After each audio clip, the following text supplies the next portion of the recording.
sup, sup, sup, sup, sup, sup, sup, sup, sup. Remember that movie? What was that called? Roxbury. Night at the Roxbury. Sup, sup, sup, sup, sup, sup, sup. What did they do? What was the music? What was the theme song? I felt like they just stood there, what, like this? Oh my, anyhow. What am I talking about? I don't know, but I'll tell you one thing. Oh, low network connection. That stinks. Wonder if I'm going to have to get rid of my Wi-Fi. I'll get rid of my Wi-Fi. Well, let's go that way. I'm going to get rid of... Oh, I wonder if I can't rotate like that. Come on. Wi-Fi, you all right there, Wi-Fi? Can I do you this way? That's okay. Okay. There we go. See you later, Wi-Fi. We're using 4G. We're using 4G. We're gonna use 4G. Oof. There we go. There we go, my friends. Goodbye, my love. Goodbye, my love. I feel like that's another movie. Is anyone out there? I'm sweating. I think I'm sweating because it's hot. But I also think I'm sweating because I'm kind of just buying time and talking. Hello, Anthony Hayes. And, yeah, so that's probably why I'm sweating as well. So what I'm going to do right now is some what I learned this week. Oh, and it's been a glorious week. Glorious week. We're going to do some talking. Might be a little bit long of an episode. Maybe like 2 or 3 minutes long this week. It's also interesting, and maybe I'll jinx myself, but I never... Okay, so we got a couple orders of business here. Shirts, West Point, and DDP.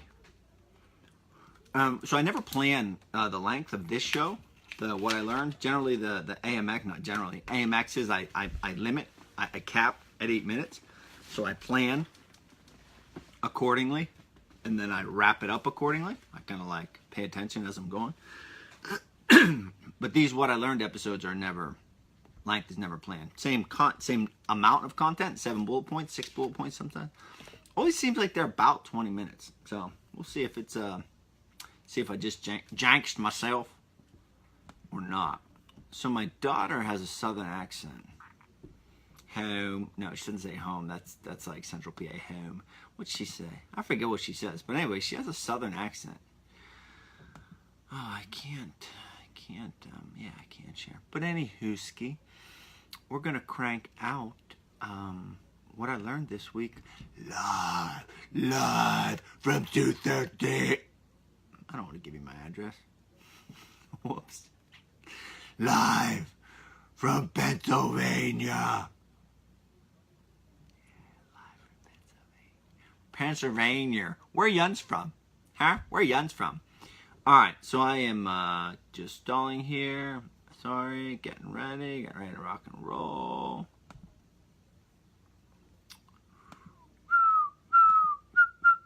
Blast off, another rocket ship run. Someone who would just chance upon these videos and just see this is probably thinking to themselves, what in the heck is this guy talking about? Oh, I did a school presentation yesterday, and it was awesome. It was so freaking fun. I absolutely love it. Did it at a Catholic school in Chambersburg, PA. It was really stinking fun. I loved it. Corpus Christi Catholic School. It was really, really fun. And it was a great way to kick off the new year. I have a couple more potentials popping up. So I hope they come through. But it's just fun. Basically, it's just doing the show in front of a live audience. It was really cool. All right. So I'm going to kick off what I learned this week. Still some serious matter. Still some serious content because we're talking about Burn My Heart at Wounded Knee. All right. 1, 2, 3. This is what I learned this week live. If you haven't subscribed to the show, please consider doing so. Hop on iTunes, click Spaniard, click subscribe. Boom. Send to your phone. Bye. Hello, my friends, and welcome to another week of What I Learned. And it is Saturday, August 25th. Happy anniversary, Mom and Dad. Happy birthday, Cousin Katie. And happy birthday, Nani. I love you. You've been gone for a while, but it's my grandmother's birthday as well. And she passed away when I was young, and she left a big imprint on me, my family. She's just an awesome grandmother. So I love you, Nani. Happy anniversary, Mom and Dad. And happy birthday, Katie. And if anyone out there is celebrating a birthday or something on August 25th, happy whatever it is to you too. I have a question and two kind of comment stories before I kick off this week's What I Learned. So do you have those shirts that you wear all the time and they're really good shirts? They're like either they're soft because they're soft or they're soft because they're worn. But you kind of wear them all the time. And then the first hint of body heat that you have, they start stinking.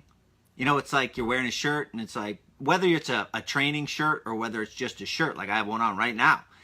And you're like, get a little bit body heat and then boom, it just starts stinking. Just like stink, right? Body odor or stink or whatever it is. So I was thinking, I have like a lot of shirts like that. Or not like that, stink, but I have like a generation of shirts. And I was thinking to myself, for the first time in my life, I started thinking of like shirts as generational. The shirts I wear now are generational. I've had most of them for like probably 5 years or more that I wear. This is not training shirts. My training shirts, I have one since I was 11. It was a Penn State Junior Open Wrestling. I have that as a training shirt. So that's like way 20 plus years. But how often do you just say, okay, I'm getting rid of these 10 shirts and then you buy 10 new ones? Do you do it bit by bit? I'm really curious and I'm getting a little nervous trying to figure this out because I have so many cool shirts. Do my good shirts that are now starting to just kind of be old, do they become my workout shirts and then I just go to the store and I buy 10 new shirts at one time? I don't really know how this works, so I'm curious if you know how it works. If you do, hit me up on social media at Charlie Spaniard. Next thing I want to do is I wanted to send a shout out to mi hermano, my brother, Chad/Ben. He and Renee and Brian, they just posted a pic on Twitter that I reposted. They just ran the Spartan race up at West Point, the West Point Spartan race. It was, they initially were scheduled to run the Palmerton in Pennsylvania race, but that was canceled because of inclement weather. So they just ran it today. Congratulations and thank you for representing AMX. It was a really cool pic that they posted on Twitter, so thank you very much for that. And also, thirdly, I want to send a shout out / tell you about an awesome experience I had with Diamond Dallas Page. So DDP, you've seen me post about him. He was on the show. You've seen DDPY out and about. He's changing people's lives left and right. He's an inspirational figure, the energy just to be around him. So he was the special guest at a pro wrestling night at the Altoona Curve minor league baseball. The Altoona Curve is where I grew up in Hollidaysburg next door. So we realized he was going to be there. I met up with him, hung out with him the entire night, ate at Longhorn. We got some, it was just awesome. I was hanging out with a superstar who was just acting like a regular guy. Is a regular guy, but he's also a superstar. And then Dredd and I got to talk with him for probably an hour and a half straight, just the three of us, asking about life and business and brand and all this stuff that I'm building and, you know, getting advice from a guy who's there. So it was a tremendous experience. He is an awesome individual. I'm very excited to start doing DDPY. I'm all set up. I'm all ready to rock and roll, and it's something that I'm really looking forward to doing. So thank you, DDP, for being an awesome guy, and thanks for hanging out with me and Dredd and teaching us and, you know, allowing us to pick your brain. It was an awesome experience. And I want to send this out there. So I put it on Twitter. It was just really funny. I told my mom, I said, Mom, I'm coming home. I'm coming to see a buddy of mine. Just because it was easier. It was easier than explaining this guy named DDP who was in the WWE, and now he does this thing called DDPY, and now he's it was just easier to say, I'm coming home to see a buddy. So then she said, naturally, well, are you going to bring him to the house? Should I cook something? And it was just such a cool, funny, neat moment in life that it was like I just imagined DDP sitting with me in my home eating, and it was just really funny. It didn't happen. Not to say that it won't in the future. But when I was at home, my mom said, I was chuckling about this with her, and she said, hey, here, you have to promise me something. And I said, what? She said, if you ever have the ability, please bring The Rock over. I'll cook him some meatballs. So, Rock, The Rock, Dwayne, if this ever catches your ear, know that my mom makes the best homemade Italian meatballs that you ever eat, and she would make you 2 dozen of them. So that's it. Let's dive into this week's What I Learned. I finished Bury My Heart at Wounded Knee. If you've been following AM Excellence, you know that this has been a powerful experience. You know that this is a powerful book. You know that the history of it is history that many of us, look, I'm a 37-year-old American, and I did not know this stuff. When I was learning history, I didn't care about history. I was a young kid, and very few young kids love history, but now reading it, it is tremendous. It's a book I recommend you all read. It's one of those books that'll really change your perspective and your frame of mind, and help you develop empathy, and help you honestly just kind of want to be a nicer person while also learning about this country where we come from. A tremendous book. I had an awesome episode of AMX Kids talking about Way of the Warrior Kid, which I'm going to get to. And then just this morning, Saturday morning, I woke up and I started Kevin Hart's book. I Can't Make This Up, and it is hilarious. I'll be talking about that on AM Excellence for the next week. It's a hilarious book, so I'm really excited for that. So back to the serious nature of Bury My Heart at Wounded Knee. So this is about the Native Americans, the American West, right, and the treatment of the Native Americans as we moved west. And this book was written from the perspective of looking east. You know, look, we're in the West, we're looking east. Hey, they're coming our way. And there was a lot of history, but there were some pieces of American semantics or nomenclature. Nomenclature, is that the right word? Our wording, our words that we use, phrases that we use. And there was one that so in the book it says this, quote, "The only good Indians I ever saw were dead." And that is credited to having been said by General Sheridan. And in time, this has transformed into the American aphorism, had to look that word up, aphorism, "The only good Indian is a dead Indian." So I know I had heard that in the past. I know that, and also I want to note that Sheridan denies having ever said this, but history credits it to him. And I knew I heard this in history. I knew it was something that when I read in the book, I thought, I've heard that before. Where have I heard that before? But it was something to learn where it actually came from. Not just who said it, but the time and the attitude towards the Native Americans when this was said. And learning about this type of thing, it helps you make sense of the world. It creates a deeper understanding of who we are, how we feel, where we come from, the different perspectives of the people in this country. But hearing something so strong like that, realizing that history has credited it to coming from an American during a time when the Americans were moving west, it's something to learn about. And that's one of the reasons that I really recommend you all read Bury My Heart at Wounded Knee. I'm planning to have a descendant of some of the Native Americans talked about in this book on the show. And I hope to be publishing that this Thursday, assuming that everything goes through. But I highly encourage you again, Bury My Heart at Wounded Knee. Read it, consider reading it. And also be sure to tune in. His name is Brett, and he'll fill us in from a personal standpoint of more and more of this history. Another thing that I want to take out from the book, the next bullet point, this is dealing with, the conviction and truth and speaking straight. Those are themes. This is the third Native American themed book that I've read. And all of them have to do with conviction, belief, knowing who you are, speaking straight, being honest, honor, respect. Those themes are very prevalent in Native American history and culture. And there was a quote that I thought was really neat. So in the book, it talks about, I don't know how many, let's say 20, 30 different Native American chiefs / warriors and leaders. But one of them was Delche of the Tonto Apaches. So this is a quote coming from Delche of the Tonto Apaches. And when I read it, I read this stuff because it makes me want to do better. It makes me want to know who I am more. It makes me want to speak straighter. Speak straight like an arrow. I believe I read that from Wisdom of the Native Americans. But it just makes me want to do that. So hear this quote, and this is from Delche of the Tonto Apaches. "I promise that when a treaty is made, the white man or soldiers can turn out all of their horses and mules without anyone to look after them. And if they are stolen by the Apaches, I will slit my throat." Hear that. So this is a leader of the Apaches saying, if I make a deal with you, if I make a treaty with you, and it is not followed to a T, I will slit my throat. Just think, that's powerful. That's extremely powerful, and it's inspiring. And it makes me, in my life, and I hope it makes you in your life, consider your words. You know, even I have a 5-year-old and a 2-year-old. I consider what I say to them. The reasons I give, are they truthful reasons? Or am I just saying no because I simply don't want to explain it, or I'm too tired to do the thing that they want to do even though it's the right thing? It really makes you start to question the things that come out of your mouth and the actions you take. Again, that's from Delche of the Tonto Apaches.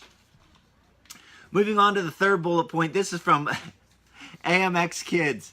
I did a presentation yesterday at Corpus Christi Catholic School in Chambersburg, PA. It was so fun. It was so fun because essentially it was a live version of the show with kind of a central theme. Maybe a little bit different. You know, there was a central theme rather than several bullet points as I'm speaking about right now. And in that assembly, I was talking about Way of the Warrior Kid. So Way of the Warrior Kid is Jocko Willink's book that he wrote for kids. Jocko Willink, Extreme Ownership is their grown-up book. The Dichotomy of Leadership is coming out in September. Have it pre-ordered. I'm ready to rock and roll with it. But Way of the Warrior Kid was written for kids, and it's about a young kid who was bullied. He gets to spend time with his Navy SEAL uncle, and his uncle teaches him the way of the warrior kid, right? He teaches him to be a warrior. He teaches him, you know, what it means, and we learn what it means. And I've been, since this whole learning thing took root, like unofficially, my last fight, and really this idea of learning, world's toughest lifelong learner, probably at the beginning of the year, I've become so excited at the challenge, opportunity, prospect, duty, responsibility, whatever you want to call it, of raising my kids to be tough lifelong learners. And that falls right in line with this idea of warrior kids. It's not fist fighting that makes you tough. It's not fist fighting that makes you a warrior. It can, right? But that's not the only thing, right? It's like the guy who's a billionaire but's a giant jerk. No one likes him, right? That's not what we aim to be. It's having the intangible qualities of being a good person and helping other people and training and discipline. That's what creates toughness. Training and discipline, that's what creates results. So this book is such a neat read. I honestly, there's another warrior kid book that I might read. It's called Mark's Mission. I might cover it on AMX Kids. I'll certainly read it. But I'm sitting in Panera reading this book, smiling. Honest to goodness, I'm smiling. I'm laughing. I'm thinking I can't wait to get up early tomorrow morning. That's what this book's making me want to do, right? It's making me want to be a warrior. Kind of like a warrior kid. I kind of want to be a warrior kid at 37 years old. It's a tremendous book. It helps young people as much as it helps parents. One of my favorite things, so Dave Burke, who's a friend of mine, who's a Top Gun pilot and works with Jocko, he was on Jocko's podcast and he said something to the effect of, this book helps me parent less. Like it teaches kids so well, right? It teaches them so well, and it also teaches us so well. So I highly recommend you get, especially if you have kids, get The Way of the Warrior Kid.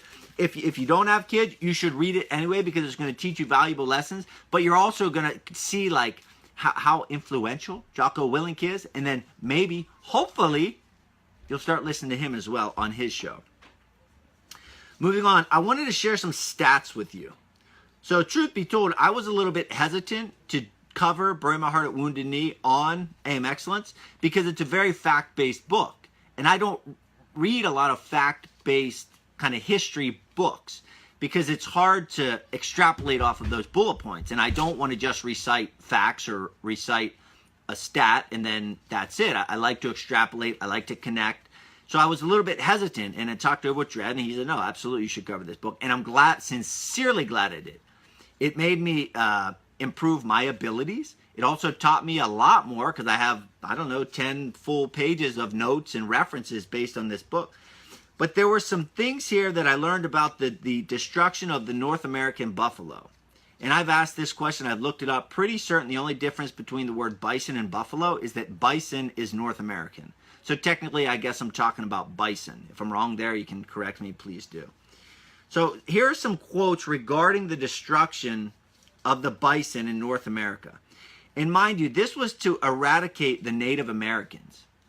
And I don't know, this is not absolute, but this is one of the ways that I read in the book and I've heard, is that part of the way the U.S. government got rid of the Native Americans, is by killing the thing that they lived upon, and that was the bison.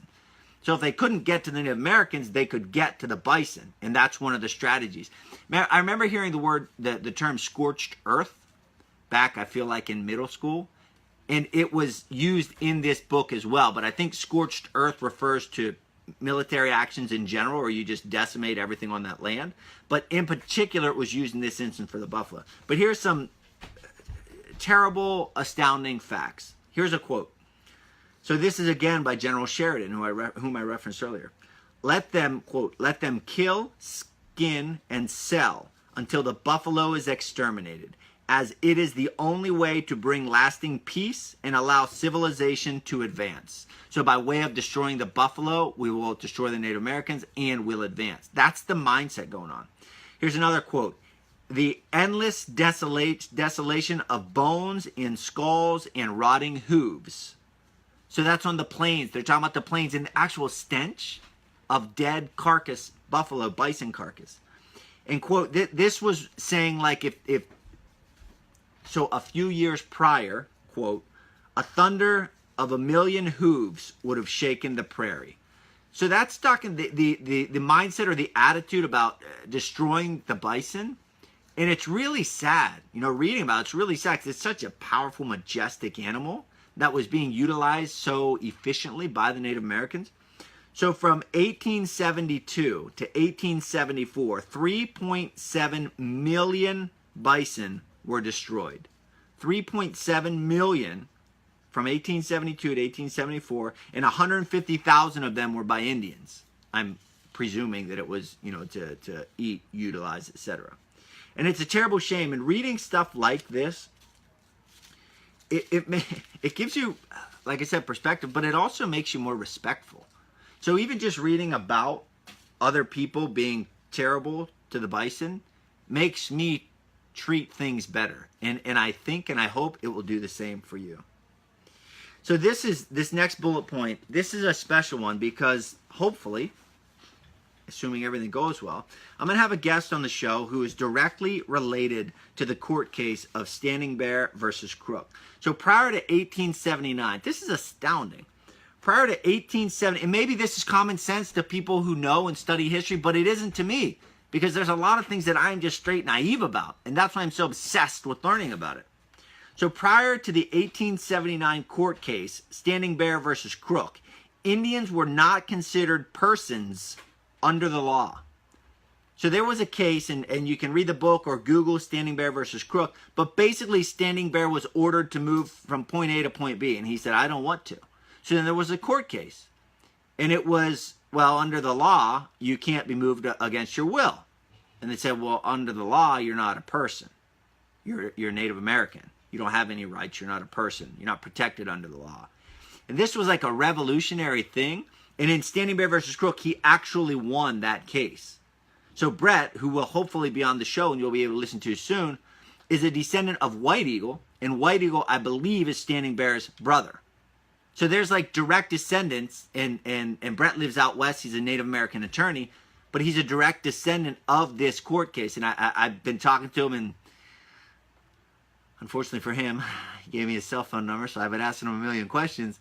But it's really neat. It's like you're putting hands, or you're putting pictures to words and faces, and it's coming to life, and it's truly neat. But the idea of human rights, it's been a theme extremely prevalent in the book, and the lack of human rights that the Native Americans endured. So my interview this week was with a guy named Joe Condora of the Primal Example podcast. And Joe, I smile when I think of him because we just have fun when we talk. I was on his show, the Primal Example podcast, probably a year and a half ago. And I was on again, and then I also had him on my show. So the reason being, I want to operate efficiently at 100% efficiency. Maybe not 100, let's say 95, because I really like candy and pizza and stuff like that. So I do want to indulge. Let's say 90%, all right? So I love to have people on who are knowledgeable about nutrition, knowledgeable about fitness and training and rest and sleep, a la Sean Stevenson, Drew Manning, all these other people that I have on who, Adik has you, who are very knowledgeable about this topic. So I had Joe on the show, and he said something that was really, I want you to like pat yourself on the back and don't feel so bad. okay? Because we all want to do well. I was listening to Rogan. I was listening to Joe Rogan talk to, I don't think it was, maybe it was, I want to say Neil deGrasse Tyson, but I can't see why they'd be talking about this. I don't know which episode it was, but he was saying how confused he is at stuff. And it's like, well, if he's confused, he's been interviewing people for years, so of course I'm going to be confused. Of course you're going to be confused. So don't feel bad for being confused. Just learn, commit yourself to learning, and then do what you think is best with an objective, non-clouded view. So Joe said this: the world isn't set up for us to be successful biologically. We have to go back and learn what our ancestors did and try our best to do that today. So in the book, Own the Day on Your, again, Aubrey Marcus, he's another one that I listen to. Own the Day on Your Life, it talks about the chemicals, the chemical nature of foods that we eat. Not just that they have like pesticides or whatever, but like there are things in processed foods that block your I'm full feeling. They block the I don't want any more feeling. They block or don't block I'm tired. It's like they mess with the chemicals in your body and in your brain. So we're set up to lose. We are set up to fail the test. And at the end of the day, I think it kind of is about making money, but that's a side issue, one that I'm not knowledgeable enough to talk about. But it just feels like, holy cow. Like I just want to be okay, you know? I'm sure you out there, you just want to be okay. I just want to eat healthy. Stop trying to trick me. So I think it is really important for us to practice due diligence and continue to learn. So I sincerely hope you listened to the interview with Joe. It came out last Thursday. And continue to learn. Buy Aubrey's book, Own the Day on Your Life. That book was tremendous. Sean Stevenson's book, Sleep Smarter. That book was tremendous. Start following Drew Manning. I don't agree with everything every one of these guys says. They say different things. But I kind of pick what I think is good or what I like or what fits my lifestyle. I was picking DDP's brain on Thursday. What is your nutrition like? He told me some valuable things. So there's so much value to be taken. Don't worry about putting it in a pretty little package. Just keep learning it. Do what you want to do objectively, well-informedly, and then see how it works. Our last bit of knowledge, our last bit of talking about Bury My Heart at Wounded Knee. And this was another piece of history that it was like, I love it. I love learning because I say things all the time. You say things all the time. We live, we talk, we see things all the time, but very rarely do you know like where it came from. So I was reading the book and they were talking about an Apache warrior named Geronimo. And I was like, I heard that word before, Geronimo. And Geronimo was one of the last Apache warriors. He wasn't, I don't believe he was a chief. I believe he was a warrior and respected. But he went back and forth with surrendering, escaping, surrendering, escaping, surrendering, escaping. I believe it was 3 times that he surrendered then escaped because he just didn't want to live on the reservation. And did you know what, it's the, I don't know if it's the Air Force or whatever, but airmen, or whenever you jump off of something, you might say, Geronimo! That came from Geronimo, the Apache Indian. And it was so cool. For me, just that connection was cool to me. So I don't even really need to extrapolate anymore from my perspective because I just thought it was real cool. And that's just neat pieces of history and connection like this where you might have this floating thought out here, this floating thing that you do that you're like, why do I do that? Bah, bah, bah. And then you read a book and you're like, oh my gosh, I know where that came from. Like listening to Neil deGrasse Tyson and Rogan, I learned where Godspeed came from. I learned where the term Godspeed came from. I learned what goodbye actually means God be with you. The origin of it. So it's like and then Godspeed is a transition of that. I learned how humans got to North America. Well, I'm not going to say the way, but a commonly accepted way. I believe it was the Bering Strait after the Ice Age and the water froze. And you just keep learning this stuff. And I might be wrong here and there, but I'm on this continual quest to keep learning and to keep course correcting as I go. And that in and of itself is just freaking awesome, my friends. I sincerely hope you enjoyed this week's What I Learned. I encourage you all to hop on over to charliespaniard.com to opt in to receive this document Every Friday I send out it's 7 bullet points of my favorite or my most fun or whatever it is that I read and learned and asked that week, and I put it on a document. It can be a conversation starter, it can be a leadership tool, or if you're just someone who loves learning like me, it's just awesome to read this stuff and create conversations. You know what is awesome about conversations? It's like someone takes a plug and just plugs a bunch of it. It's like someone charges you. A conversation, a solid conversation, a solid intellectual conversation is like someone just juices you up, right? They just charge you. They plug you in. And it's absolutely fascinating. So I encourage you to opt into my email list to get this. And if you would want a speaker named Old Spanny to strike this love of learning into your team or group or school, I would absolutely love to do it. And if you visit charliespaniard.com, while you're there, click on booking, fill out the short form, let me know your thoughts, and we'll make it happen, my friends. See ya.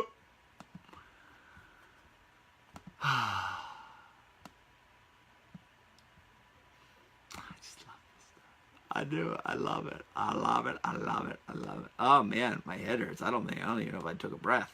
Did I take a breath? No. What I learned. What is this? 75. 75. Whew. All right, mis amigos. I think it's about time to wrap this up and then head upstairs. So, hope you all. Lauren, I do like Panera. I don't eat at Panera often, but I do like to work there because they have refillable coffee. And if you go to Starbucks, it's like $2.23 for a coffee, and then if you drink it and you're there for a couple hours, then you can buy another one. Panera, refills. Ooh, ooh, ooh. And they do business. Holy cow, do they do business. Hello, John. Man, Panera knows what they're doing. They are packed at lunch every day, like insanely packed. So, anywho, I hope you all enjoyed it. I love it. Thank you for listening. And like I said earlier, please consider leaving a review on iTunes. Something that means a lot to me, the growth of the show. Very easy to do. And that's it, friends. See you Monday morning for AM Excellence. Where are we at? 561 maybe? Kevin Hart's book. It's so funny. It's so funny. All right, see ya.